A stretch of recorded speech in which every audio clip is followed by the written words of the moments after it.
Bible తీసుకోండి. మత్తయి సువార్త 7వ అధ్యాయం 11వ వచనం చదువుకుందాం.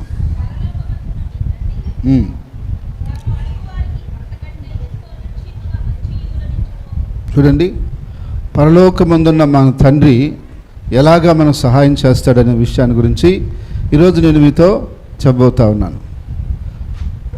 ఒక తండ్రికి కుమారుడు కానీ కుమార్తె కానీ ఉంటే వాళ్ళు గుడ్డును అడిగితే రాయిస్తాడా? తండ్రి రాయిస్తాడా? మీ బిడ్డ మిమ్మల్ని గుడ్డు కావాలని అడిగాడు అనుకో, ఇదిగో రాయి అని ఇస్తారా? చేపను అడిగితే పాము ఇస్తారా? ఎవరు? ఆ యేసుప్రభు అక్కడ చెప్పాడు పైన. ఎవరు కదా? మీరే మీ పిల్లలకి మంచి ఈవులను ఎరిగి ఉండగా నేను అంతకంటే శ్రేష్టమైనటువంటి నిశ్చయమైన మంచి ఈవులని మీకు ఇస్తానన్నాడు. మన తండ్రి ఎలాంటి వాడంటే, పరమందున్న తండ్రి భూమి మీద ఉన్న తండ్రి కంటే గొప్పవాడు. ఎవరు? పరలోకమందున్న తండ్రి. ఆయన అందరికీ తండ్రి. ఏంది? భూమి మీద ఉన్న ప్రతి మనిషికి తండ్రి. కొంతమందికి సందేహం రావచ్చు. ఎట్లనగా, ఒక అమ్మాయికి కొత్తగా పెళ్ళయింది. పెళ్ళైతే ఆ అమ్మాయి చెప్పింది, ఏమండి నేనైతే దేవుని మందిరం బిడ్డని, నేను దేవుని పద్ధతిలో నడుచుకోవాల్సిందేను, కాబట్టి ఈ తొలి రాత్రి మనము ప్రార్థన చేసుకుని మన యొక్క కుటుంబ జీవితాన్ని ప్రారంభిద్దాము అని చెప్పిందంట. సరే, అతను నువ్వు చెయ్యి, నేను తర్వాత నిన్ను చూసి నేను చేస్తానంట. సరే, అప్పుడు ఆమె చేసింది. ఏమని? పరలోకమందున్న మా తండ్రి, నాకు ఈ వ్యక్తిని భర్తగా ఇచ్చావు, ఇతన్ని నన్ను నీ మార్గంలో నడుచుకొని నీ కొరకు జీవించి సంతోషంగా సుఖంగా ఆశీర్వాదకరంగా ఉండేలాగా నువ్వే ఆశీర్వదించి సహాయం చేయయా అని ఆమె చిన్నగా ప్రార్థన చేసింది. చేసి ముగించింది. అప్పుడు ఇతని వంతు వచ్చింది. ఎవరి వంతు? భర్త వంతు. అప్పుడు ఈయన చేద్దా? అప్పుడు ఈయన ఏమన్నాడు? పరలోకమందున్న మామ అన్నాడంట. ఎవరిని? దేవుణ్ణి. అప్పుడు ఆమండి, ఏమండి అటు చేస్తానందంట. అదే నేను కరెక్ట్గానే చేస్తాను కదా, నువ్వు తండ్రి అన్నావు, నేనేమన్నా? నీకు తండ్రి అయితే నాకేమవుతాడు? మాం కదనంట. అట కదండి, ఆయన నన్ను కన్న తండ్రి అయితే నువ్వు అనొచ్చు ఆ విధంగా. ఆయన పరమ తండ్రి, అందరికీ తండ్రి. ఆయన ఏంది? అందరికీ ఆయనే తండ్రి. నీకు తండ్రి, నాకు తండ్రి. ఆయనకి మనం అట్లా వరుసలు కలపకూడదు, తండ్రిని పిలవాలా, తండ్రిని మా ప్రార్థన చేయనుందంట. అంటే భూమి మీద ఉన్న ప్రతి ఒక్కరికి తండ్రి ఆయనే. చిన్నకి పెద్దకి ఆడకి మగకి అందరికీ తండ్రి ఆయనే. అయితే ఆ తండ్రి ఎలాంటి వాడంటే మంచివాడు. హల్లెలూయా. ఎలాంటి వాడు? మంచివాడు. అయితే మంచివాడైన తండ్రి తన బిడ్డల ఎడల ఎలా ప్రవర్తిస్తాడో ఈరోజు నేను చెప్తాను. ఎలా నడుచుకుంటాడో చెప్తాను. ఇప్పుడు భూమి మీద ఒక తండ్రిగా మానవులు ఉన్నారు. వాళ్ళు బాధ్యత కలిగిన వాళ్ళైతే, నిజంగా బాధ్యత కలిగిన వాళ్ళైతే, ప్రేమ కలిగిన వాళ్ళైతే తన బిడ్డల కోసం వాళ్ళు ఏమైనా చేస్తారు. వాళ్ళు ఎంతైనా శ్రమపడటానికైనా, ఖర్చు అయిపోవటానికైనా, త్యాగం చేయటానికైనా వెనకాడరు. ఎవరు? నిజమైన బాధ్యత కలిగిన తండ్రులు. అయితే బాధ్యత లేకుండా బలాయుధుడిగా తిరిగే వాళ్ళు సంగతి ఏరు. వాళ్ళ గురించి నేను చెప్పలే.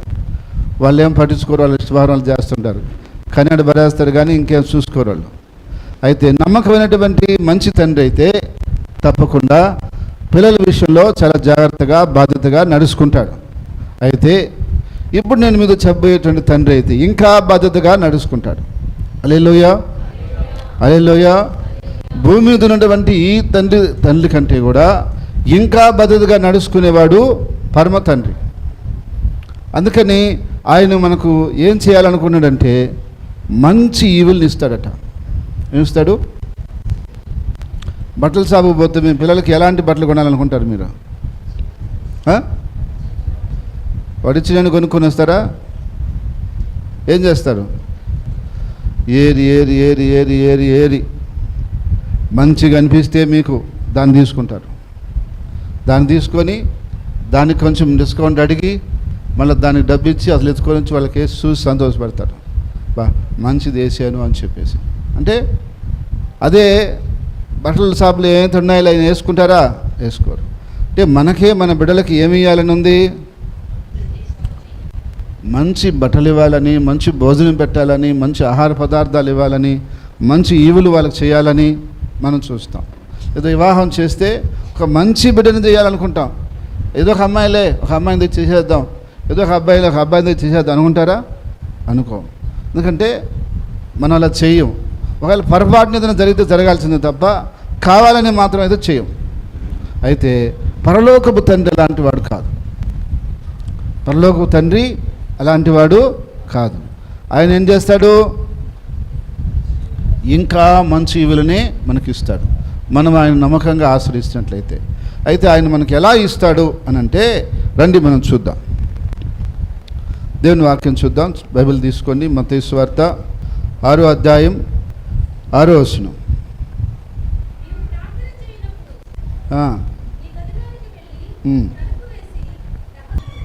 ఏం చేస్తాడు? ఏం చేయాలి? ఎక్కడ పోయి?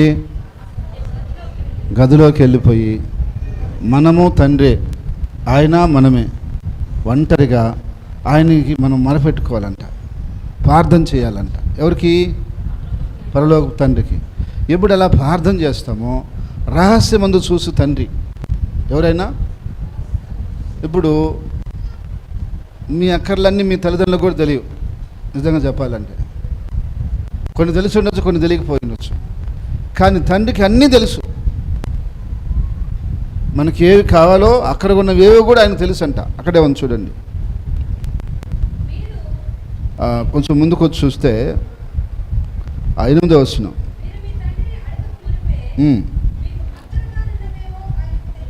ఏం తెలుసు? మనకు అక్కరగా ఉండేవి కూడా తెలుసు అంట.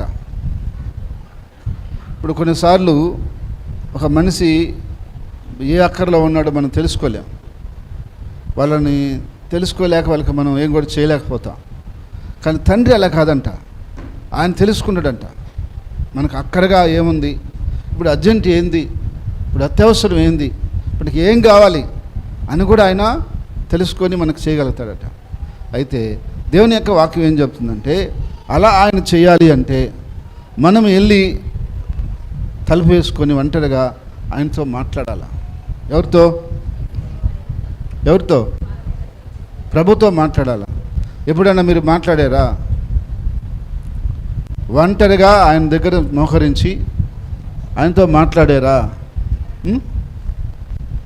అంటే మీ తల్లిదండ్రులతో మాట్లాడుంటారు. ఏమని? ఏదైనా కావాలంటే వచ్చి మాట్లాడతాడు. ఇప్పుడు మా చిన్నవాడు ఉన్నాడు, ఏదైనా కావాలంటే ఇంట్లో వాళ్ళు ఎవరు లేనిప్పుడు చూసుకొని నన్ను ఒకరినే కూర్చొని అప్పుడు చెప్తాడు నాకు అన్నీ, నాకు అది కావాలి ఇది కావాలని. అంటే వీళ్ళందరూ వాళ్ళని డిస్టర్బ్ చేస్తారని, వీళ్ళు ఎవరు లేనప్పుడు వీళ్ళందరూ అటెంట్ పోతల్లా అప్పుడు గమ్మకు కూర్చొని అన్నీ చెప్తారు వివరంగా. అంటే మళ్ళీ వాళ్ళు ఏమన్నా నువ్వు ఏమన్నా అడ్డు చెప్తారో ఏమన్నా అంటారని వాడు ఆలోచన. కానీ ఒక మనిషే తండ్రికి నేను చెప్పుకుంటే వింటాడు అని నమ్మకంతో ఇలాగ చెప్తే, అదే పరలోకం తండ్రికి మనం అలాగ మనం ఒంటరిగా చెప్పుకుంటే మన తండ్రి వినడా? వింటాడా? తప్పకుండా వింటాడు. అయితే మనం ఏం చేయాలా? ఆ నమ్మకంతో మోకరించి ఆయన మనము చెప్పుకోవాలి. ఏమని?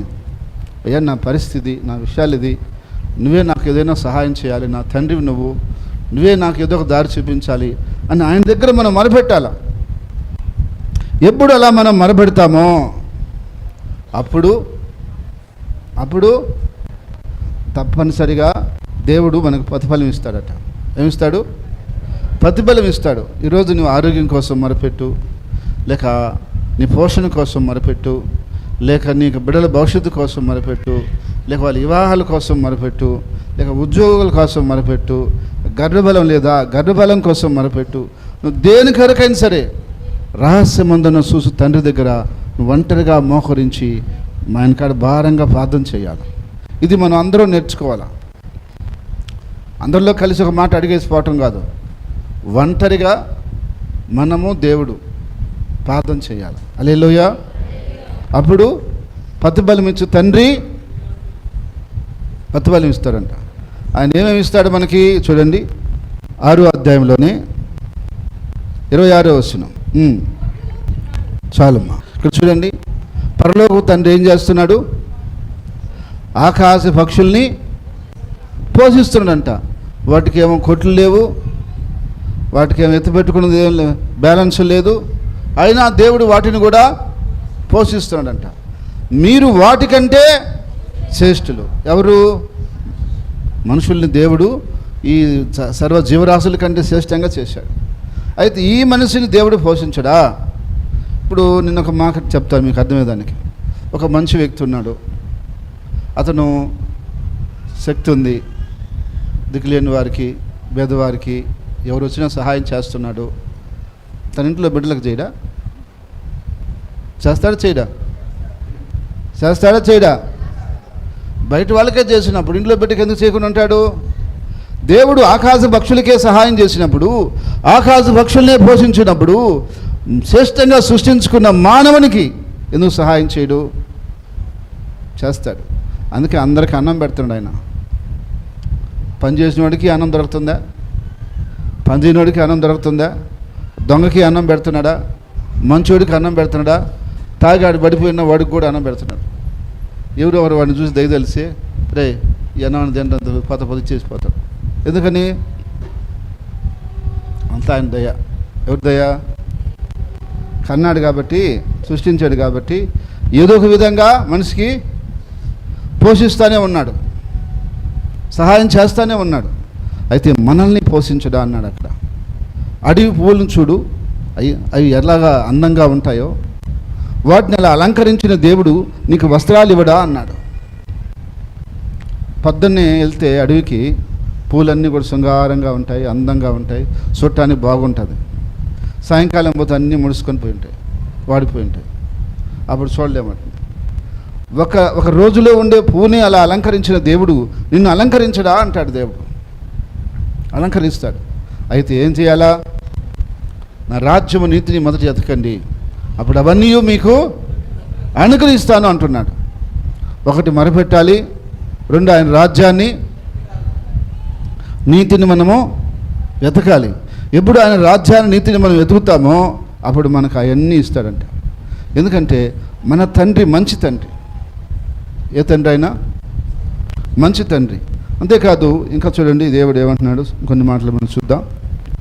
మత్తయి సువార్త 18వ అధ్యాయం 14వ వచనం. 18-14. అలాగునే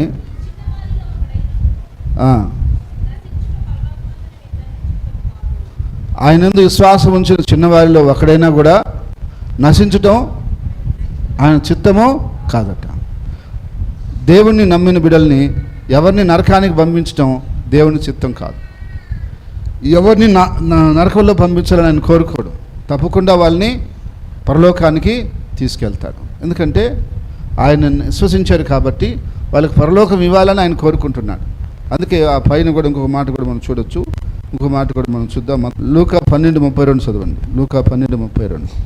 చిన్నమంద భయపడుకుడి, మీకు రాజ్యము అనుగ్రహించుటకు మీ తండ్రికి ఇష్టమైంది. చూడండి, చిన్నమంద భయపడుకుడి, మీకు రాజ్యం అనుగ్రహించుటకు మీ తండ్రికి ఇష్టమైంది. ఇప్పుడు మనము చిన్న మందగా ఉంటే ఏమనుకుంటాం?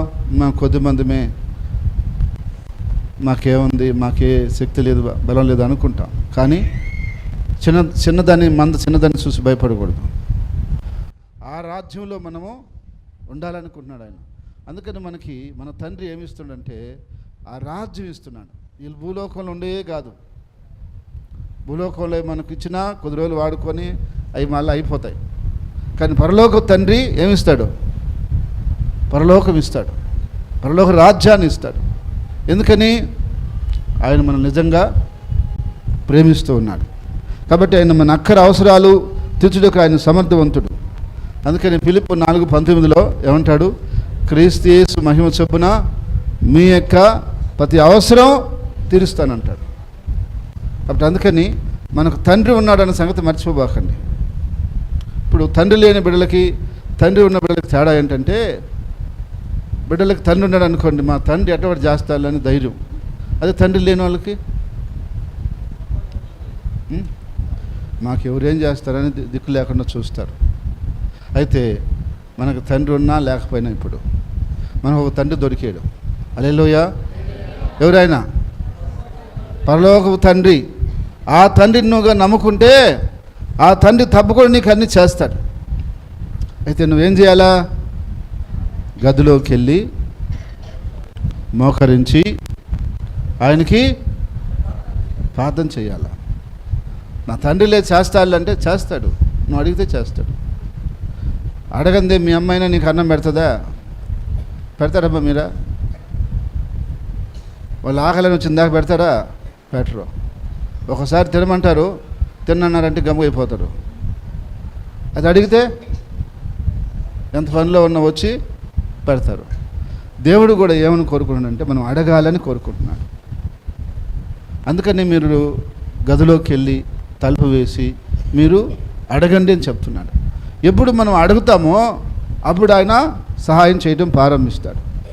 కాబట్టి మీరందరూ కూడా గుర్తించాలి, మనకు ఒక తండ్రి ఉన్నాడు. అనే తండ్రి పరలోకపు తండ్రి. ఆయన ఏ కాడికి ఎట్లయినా మనకు సహాయమో చేస్తాడు. అయితే ఆ విషయం నేను గుర్తించాను కాబట్టి ఆ దినాల్లో ఒక పాట పాడటం జరిగింది. యేసులోనే అన్నీ ఉన్నాయి, యేసు ద్వారా అన్నీ వచ్చును, యేసయ్య నా సర్వము, యేసయ్య నా ప్రాణము, నాకేసులోనే అన్నీ ఉన్నాయి, నాకేసు ద్వారా అన్నీ వచ్చును, యేసయ్య నా సర్వము, యేసయ్య నా ప్రాణము. కన్నా తండ్రి కన్నా సృష్టించిన తండ్రి మిన్న, కన్నా తండ్రి కన్నా సృష్టించిన తండ్రి మిన్న, నా తండ్రి భాగ్యవంతుడు, నా తండ్రి భాగ్యవంతుడు. కొరతేలను దిగులేలను నాకు భయమేలను, కొరతేలను దిగులేలను నాకు భయమేలను, నాకేసులోనే అన్నీ ఉన్నాయి, నాకేసు ద్వారా అన్నీ వచ్చును. హల్లెలూయా. కన్న తండ్రి కన్నా పరమ తండ్రి ఇంకా మిన్నైన వాడు, ఇంకా శక్తి కలిగిన వాడు, ఇంకా శ్రీమంతుడు. ఆయన ఏమైనా చేస్తాడు. అయితే ఆ తండ్రి నీకున్నాడనే విషయం నువ్వు మర్చిపోవద్దు. ఆ తండ్రి నాకున్నాడు, ఆ తండ్రి నాకు సహాయం చేస్తాడని నమ్మి మోకరించి ప్రార్థన చేసి ఆయన చిత్తాన్ని, ఆయన రాజ్యాన్ని వెతికేవంటే నీకు ఏమేమి కావాలో అవన్నీ దేవుడిస్తాడట, అవన్నీ దేవుడిస్తాడట. ఏది ఆయన తక్కువ చేయడు. ఎందుకంటే ఆయన మంచి తండ్రి ఉంది, మంచి తండ్రి. తన బిడ్డలకు ఏది తక్కువ చేసేవాడు కాదు. అయితే నువ్వు అడగాలి. ఏం చేయాలి? విశ్వసించి అడగాలి ఆయన. అయ్యా నువ్వే నా తండ్రివి, నాకు ఇంకెవరు ఉన్నారు, ఎవరు చేస్తారు, ఇంకెవరికి అడిగిపోయేది, ఎవరిని అడిగేది? ఇప్పుడు నేను ఒక మాట చెప్తాను. మీ బిడ్డలు వచ్చి మిమ్మల్ని ఏదైనా అడిగినప్పుడు ఎందుకు నన్ను అడుగుతున్నావు అని అడిగితే, మీరు అడిగితే వాడు ఏమంటాడు తెలుసా? ఇంకెవరిని అడిగేది, ఇంకెవరిని అడిగేది చెప్పు. తండ్రివి నువ్వు. ఇప్పుడు నిన్ను అడిగేదా, పక్కింటి ఆయన అడిగేదా? ఎవరిని అడగాల? ఎవరిని అడుగుతారు? తండ్రిని అడుగుతారు. ఇంకా ఇంకొక మాట కూడా చెప్తా. ఇప్పుడు మీకు భార్యలు ఉన్నారు, వాళ్ళు ఏదైనా కావాలని భర్తలను అడుగుతారు. ఏమ్మా నన్నే అడుగుతున్నావు అని మీరు అడగలరా? వాళ్ళు అన్నారనుకో, అప్పుడు ఏమంటారు తెలుసా? సరే ఇంకెవరిని అడగమంటో చెప్పంటది. అప్పుడు ఇంకెవరిని అడగాల చెప్పండి. ఇంకెవరెవరిని అడిగితే బాగుంటుందా? బాగుంటుందా? బాగుండదు. కాబట్టి అందుకని ఎవరిని అడుగుతారు? అడగాల్సిన వాళ్ళని అడుగుతారు. అదేవిధంగా మనం ఎవరిని అడగాల? మనల్ని సృష్టించిన మన తండ్రినే మనం అడుక్కోవాలా. ఆయన అడుక్కుంటే ఆయన మనకు సహాయం చేస్తాడు. చేయకుండా ఎందుకు పోతాడు? ఆయన మనకు తండ్రి కదా. ఎవరు? యేసయ్య మనకు తండ్రి కదా. కాబట్టి అందుకని మనం ఖచ్చితంగా ఆయన అడగాల్సిందే. నేను అడగను అనే దానికి లేదు. కాబట్టి మనం అందరం అడుగుదాం. అడిగితే దేవుడు సహాయం చేస్తాడు.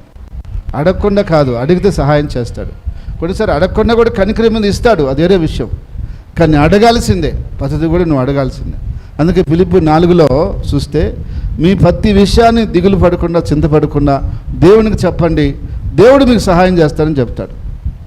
కాబట్టి మీరు ఏ సమస్యలో వచ్చారో, ఏ బాధలో వచ్చారో, ఏ కష్టంలో వచ్చారో, ఎలాంటి ఇబ్బందులో వచ్చారో, అయితే ఆ ఇబ్బందిలో మీకు దేవుడు సహాయం చేస్తాడు నమ్మకం ఉందా? నమ్మకం ఉంటేనే కదా మేము వచ్చామంటారా? నమ్మకం ఉంటే అడగండి. నిన్న అదిగో ఆ సహోదరిని వాళ్ళు పదలకూరు నుంచి కార్లు ఎత్తుకొచ్చేసినారు. బెదర అమ్మాయికి దైవం చేసింది, మీరు ప్రార్థన చేయాలా, నెల్లూరుకి వస్తాం, గూడూరులో ఉంటే గూడూరుకి వస్తాం అంటే, నేను గూడూరులోనే ఉన్నానేమో, గూడూరుకి రండి అంటే నన్ను వచ్చినారు. సరే ప్రార్థన చేస్తే ఆ దైవం చెప్పి వెళ్ళిపోయింది. ఎందుకు వచ్చారు వీళ్ళకి ఇంత దూరం? అడిగి పోతే ఆయన ప్రార్థన చేస్తే మనకు బాగవుతుందని ఒక నమ్మకం ఉంది. కాబట్టి కారు పెట్టుకొని కారులో అప్పుడు నెక్కించుకొని అట్లా తీసుకొని వచ్చారు. అంటే అదే ఆ యొక్క నమ్మకం వాళ్ళకి లేదనుకోండి, వాళ్ళకి ఎంత దూరం కారు పెట్టుకొని కారులో అమ్మ నెక్కించుకొని తీసుకురావాల్సిన అవసరం ఏంది? మనకు కూడా తండ్రి మీద నమ్మకం ఉండాలా. ఏమని? మన తండ్రి ఉన్నాడు, మనకి ఏ కష్టమైన ఏ బాధ అయినా ఆయన సహాయము చేస్తాడు.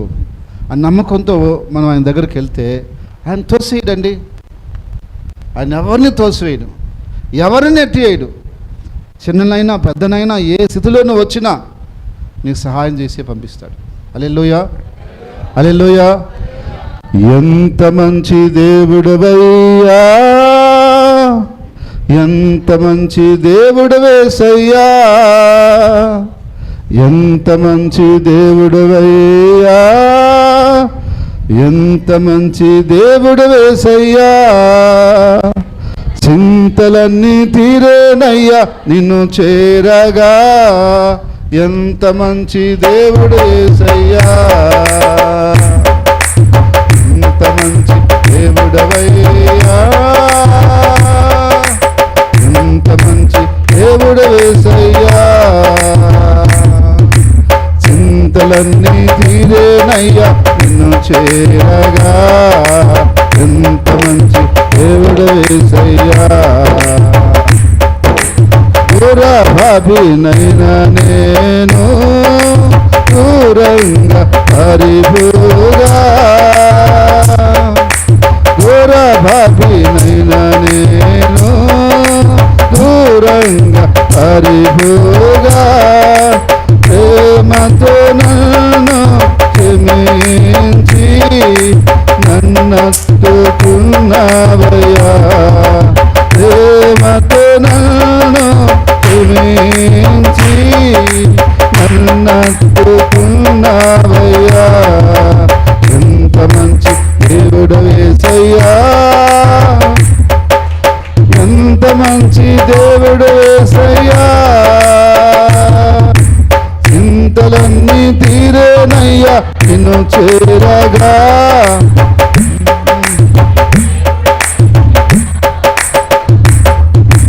నాకున్న వారందరూ నిలిచిపోయినను, నాకున్న వారందరూ నిలిచిపోయినను, ఎన్నెన్నో ఇబ్బందులకు గురి చేసినను, ఎన్నెన్నో ఇబ్బందులకు గురి చేసినను, నన్ను నీవు విడవలేదయ్యా, నన్ను నీవు విడవలేదయ్యా. ఎంత మంచి దేవుడవేసయ్యా, ఎంత మంచి దేవుడవేసయ్యా. చింతలన్నీ తీరేనయ్యా నిన్ను చేరగా. ఎంత మంచి దేవుడవేసయ్యా. హల్లెలూయా. ఆయన మంచి దేవుడు. ఎంత మంచివాడో చెప్పలేం, అంత మంచి దేవుడు. తమిళ్లో ఏమంటారంటే మంచివారిని బట్టి నల్లా మనిషి అంటారు. మనకింతకుముందు వాళ్ళు తమిళలో వచ్చారు కదా, వాళ్ళు ట్రాన్స్లేట్ చేసేటప్పుడు నేను విన్నాను. ఇప్పుడు నేను కూడా తమిళ్ నేర్చుకుంటున్నా, తమిళ్, కన్నడ, మలయాళం అవి నేర్చుకుంటున్నా. ఎందుకంటే వాళ్ళు భవిష్యత్తులో స్వార్థ చెప్పాల్సి వస్తుంది, వాళ్ళ అవసరం వస్తుందని చెప్పి నేను కూడా నేర్చుకుంటున్నా. అయితే మన దేవుడు ఎలాంటి వాడు? మంచి దేవుడు. హల్లెలూయా. ఆయన దగ్గరకు వస్తే ఏదైనా ఆయన సహాయం చేస్తాడు, చేయకుండా పోయేవాడు కాదు.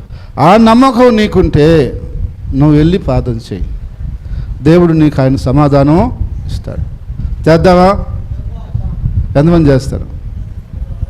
సరే, చేస్తే తప్పకుండా మీకు ప్రతిఫలం దేవుడు ఇచ్చును గాక. ఆమేన్. ప్రార్థన చేసుకున్నాం. ప్రేమగల తండ్రి, పరిశుద్ధమైన దేవా, నీ స్తుతులు స్తోత్రాలు చెల్లిస్తున్నాం తండ్రి. ఇంతవరకు నీ కృపను బట్టి దేవా, మీ యొక్క సహాయాన్ని బట్టి నాయనా మమ్మల్ని అందరినీ కూడా కాసి కాపాడి భద్రపరిచి నడిపిస్తూ ఉన్నాం ప్రభువా. నీకు వందనాలు స్తోత్రాలయ్యా. నువ్వు ఎంత మంచి తండ్రివి, ఎంత మంచి దేవుడు నాయనా. అయ్యా, మాకు ఎలాంటి పరిస్థితి వచ్చినా, ఏ స్థితి వచ్చినా, ఏ కష్టం వచ్చినా మాకంటూ నువ్వు ఉన్నావని ధైర్యంతో మీ పాదాల దగ్గరకు వచ్చి నీకు మరపెట్టుకున్న ప్రతిసారి నువ్వు మాకు సహాయం చేస్తూనే ఉన్నావు, కృప చూపిస్తూనే ఉన్నావు, దయ చూపిస్తూనే ఉన్నావు.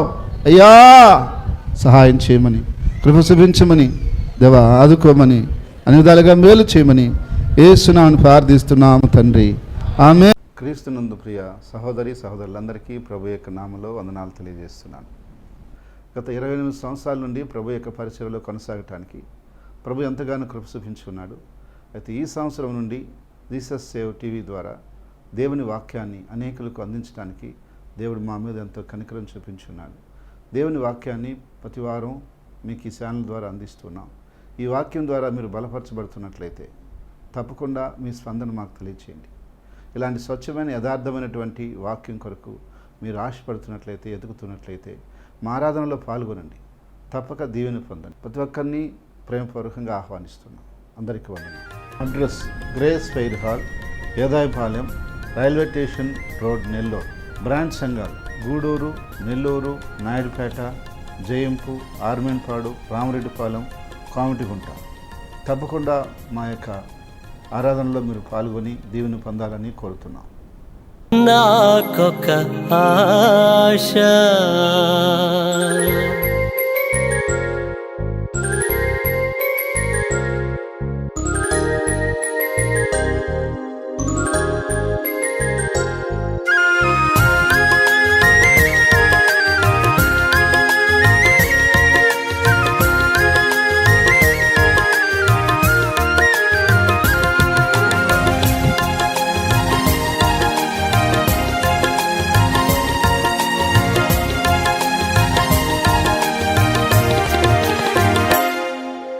యేసయ్యా నాకొక ఆశ, యేసయ్యా నాకొక ఆశ. నిన్ను చూడాలని, నిన్ను చేరాలని, నిన్ను చూడాలని, నిన్ను చేరాలని, పరలోకాన నీతోనే ఉండాలని యేసయ్యా.